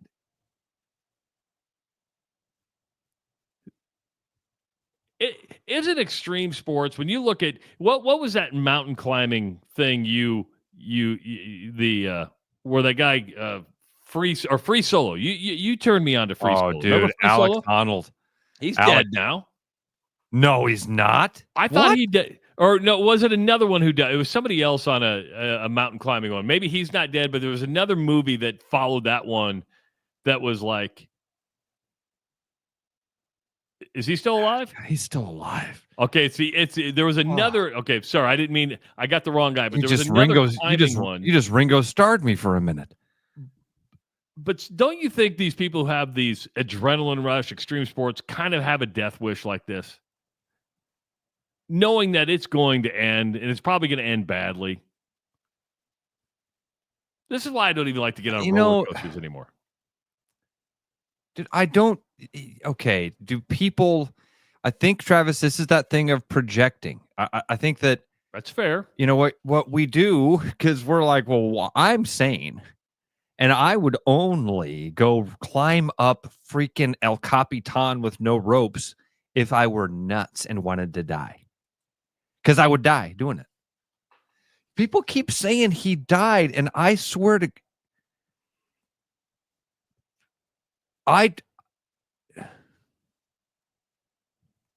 There's several people in the chat now saying, hey, Alex Honnold died. I don't see that.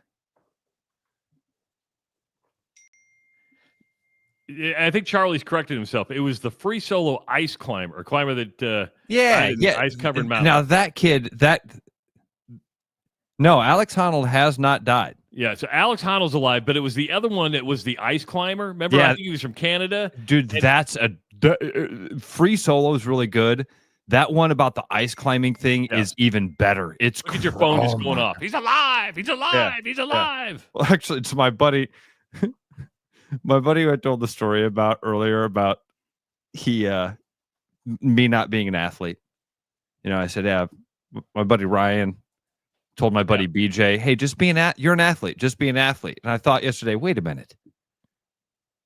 I've known him for 47 years. Meanie.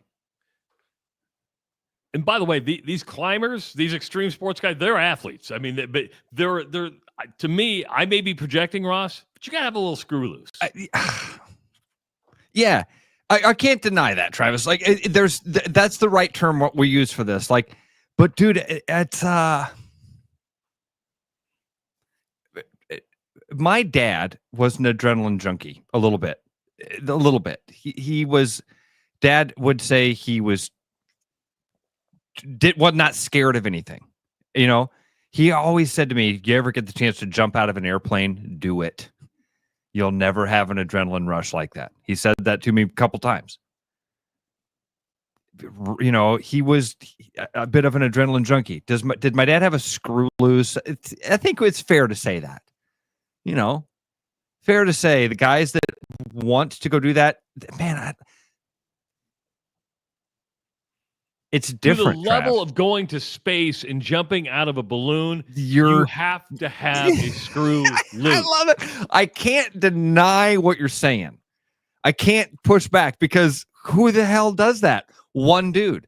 Who the hell wrestles an alligator or crocodiles? You know, a guy with screws loose. But have you ever had somebody in your life like this that was we're going to talk about big fish. One time Harold and Brian, and I can't remember their last name. I fished with them probably 15 years ago. Harold was an adrenaline junkie, the dad. Brian worked for a concrete company. Harold was told these amazing stories about like taking motorcycles like almost 200 miles an hour out in the desert and stuff. He would go on the Bonneville Salt Flats. Is that what that's called? Or I know what you're talking about. He talked about how a bug feels like a bullet at that speed. But and then they ended up hooking up with a giant sturgeon, fought it for like hours, and it was like a half-inch short of the Minnesota state record. Was it a 10-foot, 2-inch sturgeon called Ghost, which they caught in Canada? No, but he was an adrenaline junkie like that. And Travis, do you think that in some way these extreme fishermen like this, like to target a 10-foot fish, to get in the water? Because there's a story that we're about to share with you where a family caught a 10-foot sturgeon. To be precise, 10 feet 2 inches. And which its name was Ghost.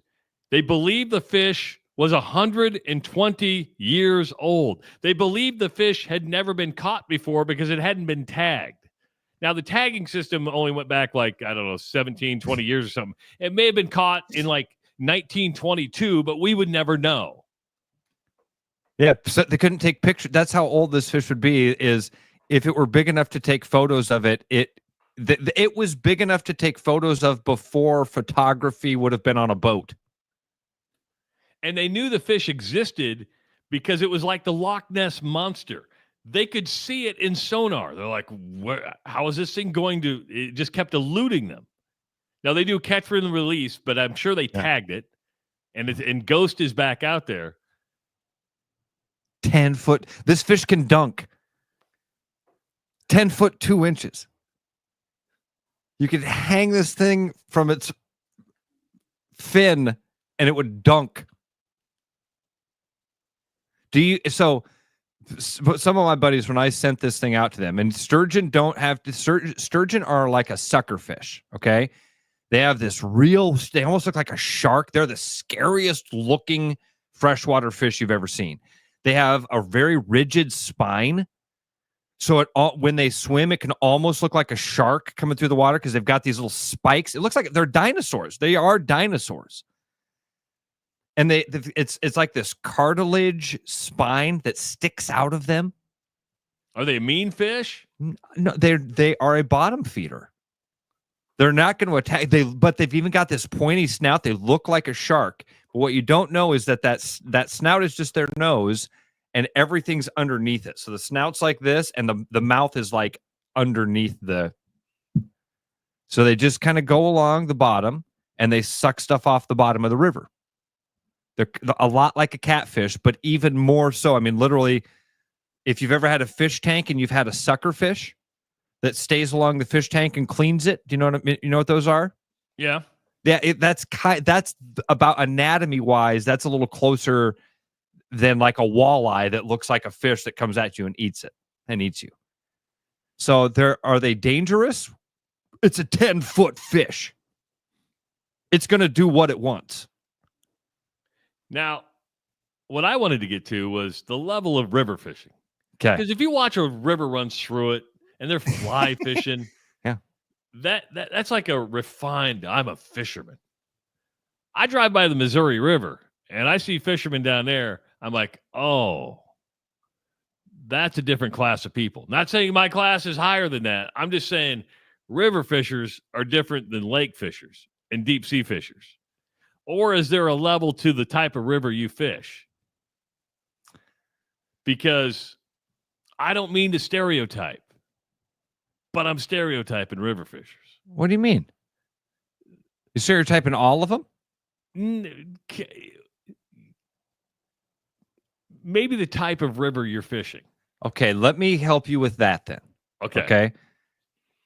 So like, because you threw a lot, it started with fly fishing. Yeah. Which I will tell you, totally different type. That's a of rich deal. man's game. That's a rich man's game. No, man. My buddy my very first outdoors buddy was Kevin Hansen. I grew up with him in Pleasant Hill. He owns Rod and Rivet, a fly fishing store here in Des Moines, on just off Merle Hay Road on Franklin. Trust me, it ain't you don't have to be a millionaire to go fly fishing. Now, where it can get expensive is you got to find trout streams. If you want to do the real river runs through it thing, you're gonna have to go to Colorado, Montana. So there again, levels to this shit, right? Because you can take your fly rod and go fish a farm pond, and you could take a fly rod and you go down and fish on the Des Moines River if you want. And then when you're down on the Des Moines River, you'll see guys fishing for catfish who you would question whether that's their meal for the night. You know what I'm saying? Oh, yeah, and that's kind of what I'm getting at, right? Is that, I go to this restaurant on the Missouri River, and you're like, huh, all right. I know I shouldn't do that, but I do. Listen, we all do. We judge books by the cover, right? What about this though, Trav? Okay, we'll come back to the. Let's just do it now. The judging the book by its cover. I spent one of the most good time, white trash, low budget, crazy ass nights. Got on a boat with my buddy and his dad. We drove to a sandbar on the Des Moines River. We pitched a tent on the sandbar. We laid out catfish lines, and all night long while we camped, we would go out and catch catfish. Spent the night camping on a sandbar on the Des Moines River catching catfish. Awesome. Low budget, white trash, great time, right? That was my wealthiest friend growing up. That was the guy that took me to New York City. That's the guy that I went to my first Yankees game But with. most people, when they drove by, went, look at the homeless encampment Look out on at the the homeless sandbar. guys out there. Holy cow, that guy's got 2 kids. Somebody called DHS. Yeah, a month later, that's the guy that was with me when I met Dikembe Mutombo and called him Manute Bol. That same guy. So don't judge those guys that are down there fishing off the bridge. Because I've had conversations with fishermen before that were really wealthy guys on these amazing trips. And then you go, oh yeah, we live in Des Moines, and every now and again you see people fishing off the bridge, and the guy will go, oh, I fished off the bridge, the Scott Street Bridge. You're like, what? Yeah, oh, great time, dude. Great time. You kidding me? Yeah. So when you drive by those dudes, don't judge the book by the cover. Poor guys can fly. Poor guys can fly fish. Smart, rich guys can catfish. It's not my river fishing's not my thing, and I don't know why. I don't know what it is. It's just not my. Doesn't tickle me. A lot of river fishing that I've done is sitting. You throw a line out and you sit and drink and talk, and I love that. But it's just not my. And maybe it's come to this, that most of the rivers that I'm around are just dirty rivers. So then you just think it's just dirty fish. Which is fair. A fish meat is what it eats. Sewage.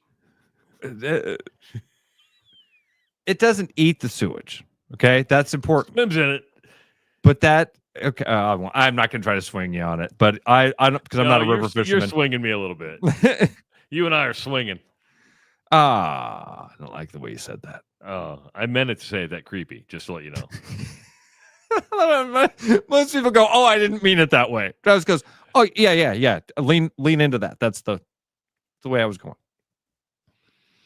Ross, I got a book for you to get for Audrey. Okay. Shohei Ohtani has now released a children's book. I'll stop writing now. Yeah.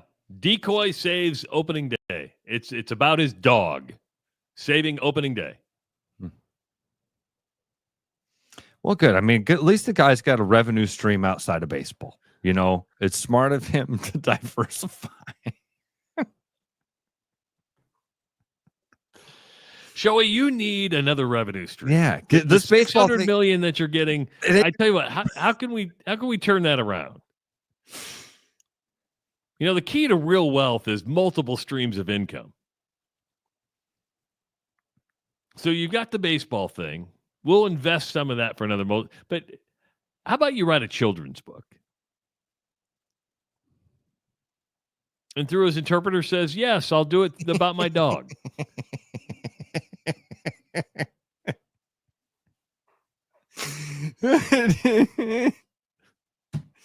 Just like Snoop Dogg came up with all those recipes that are in my cookbook downstairs, right? That's right.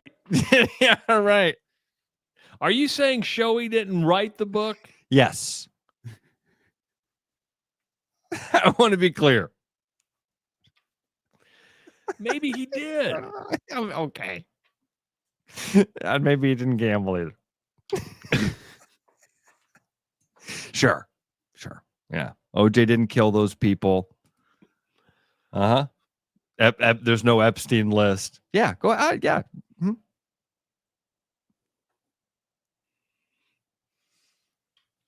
Passive income. That's great. Shohei Ohtani.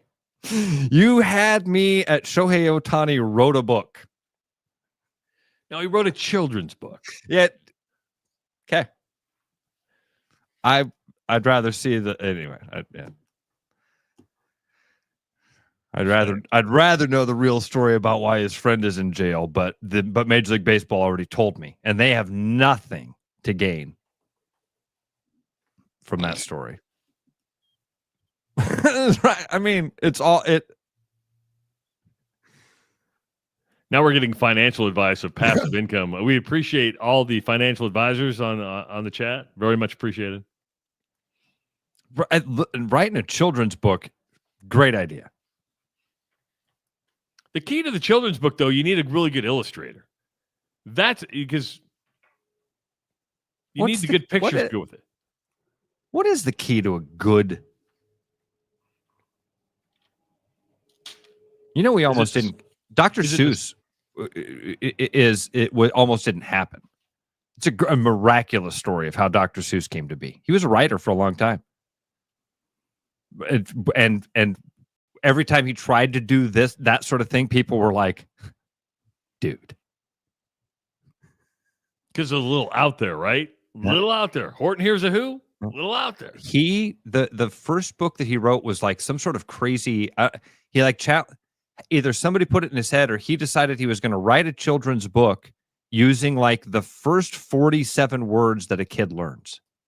So he wrote the entire book only, and I think it's less than that. It's like 32 or something. I'll have to, maybe I'm making all this up in my head because I do that a lot. We're going to write a book. Travis and Ross do a radio show. No. Got to be more. No, it's got to be more clever than that.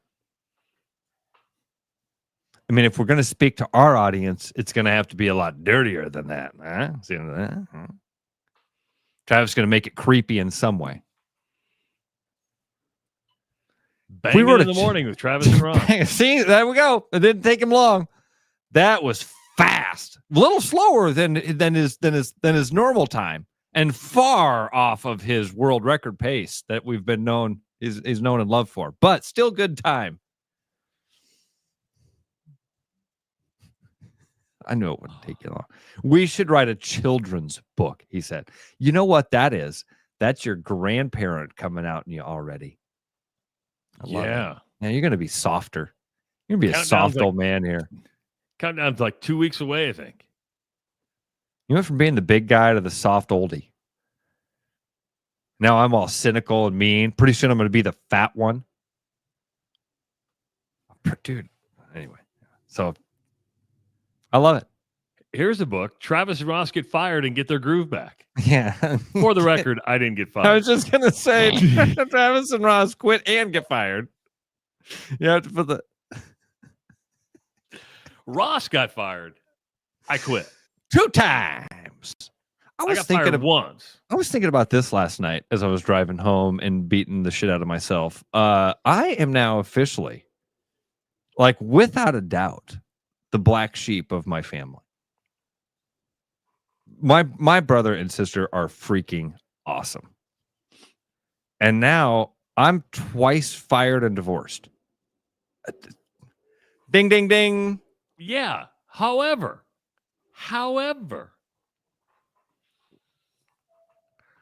your life's much better because of it. Well, I listen. Parts of this, no doubt. God's got a plan. God's got a plan. No doubt about that. Do I have a? I won't do that. What? I was I had this story about a deal. It's kind of wild. A real estate deal? Yeah. So the last summer, a guy reached out to me that I had known through circles growing up in Pleasant Hill. Okay.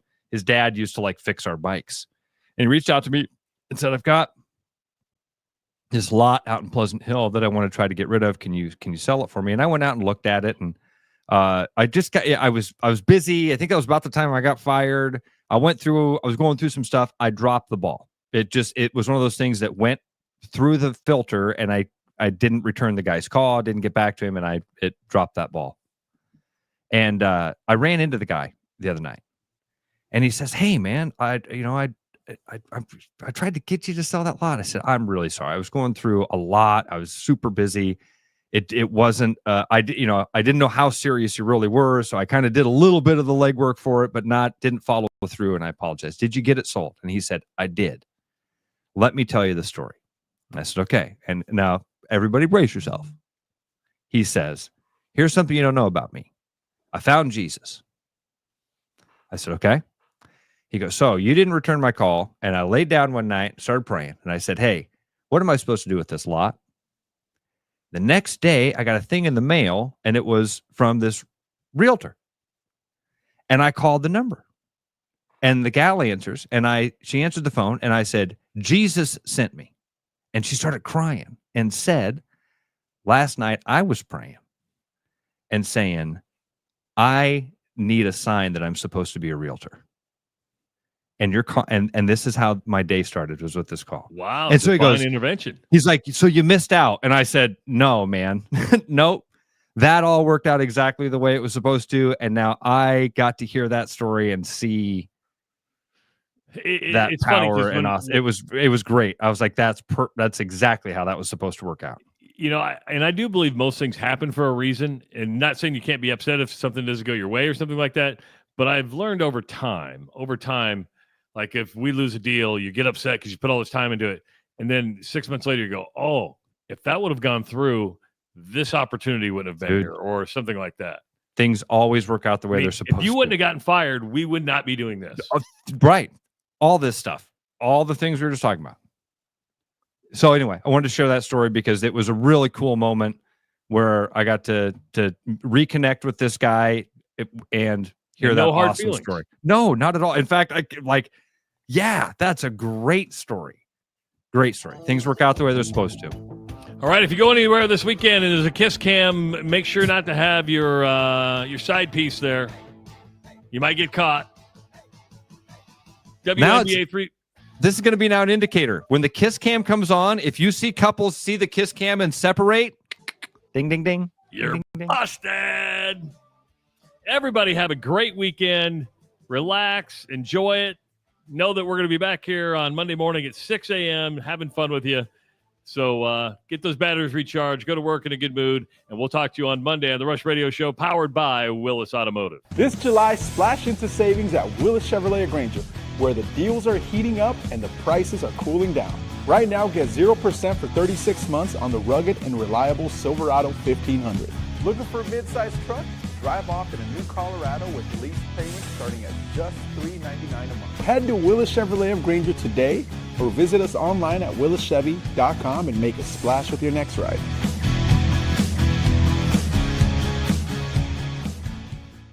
Body Armor. Real hydration with electrolytes. No artificial dyes and coconut water. Choose better. Body Armor. With over 260 beers on tap, El Bait Shop isn't just another craft beer bar. It's the best. Beer lovers know. El Bait Shop, 200 Southwest 2nd, Des Moines. There's a new spin on casual dining near Drake University. Lucky Horse Beer and Burgers. Craveable faves, flatbreads, delicious burgers, frozen cocktails, and a crazy cool vibe. Get to Lucky Horse Beer and Burgers today. Are you thinking about buying a home this year? Start by getting pre-approved with Gary Presnall at Northwest Bank in Des Moines to see how much you can qualify for and what loan programs meet your needs. Gary can get you pre-approved in 30 minutes or less with a pre-approval letter to you. Gary offers first-time home buyers programs, VA loans, along with FHA, IFA, and conventional loans. Call Gary at 515-975-6767 or find his profile at nw.bank. Member FDIC, Equal Housing Lender. Hi, I'm Sean McFarland, Service Manager here at Mini of Des Moines. July is here and so is the hot summer heat. Now is the best time to get your Mini in to make sure it and your air conditioning is ready for your motoring adventures this summer. Visit us online at miniofdesmoines.com or give us a call to schedule your appointment. Bread is made from scratch, freshly baked with locally sourced ingredients and love. At Big Sky Bakery, we take great pride in our delicious products. We know you'll enjoy them almost as much as we enjoy baking. Every business has priorities, and Priority One Heating and Cooling is no different. As a service provider, we prioritize quality air conditioners and furnaces that will keep your home at your comfort level year-round. As a small business, we prioritize doing things the right way and treating people fairly. As a truly local business, we prioritize our community. As a veteran-owned business, we prioritize duty and commitment. For big business service with local value, trust your home to the place where you are always priority one. Back to The Rush. Strong opinions, weak filters, and just enough sense to stay on the air. It's The Rush Radio Show, powered by Willis Automotive.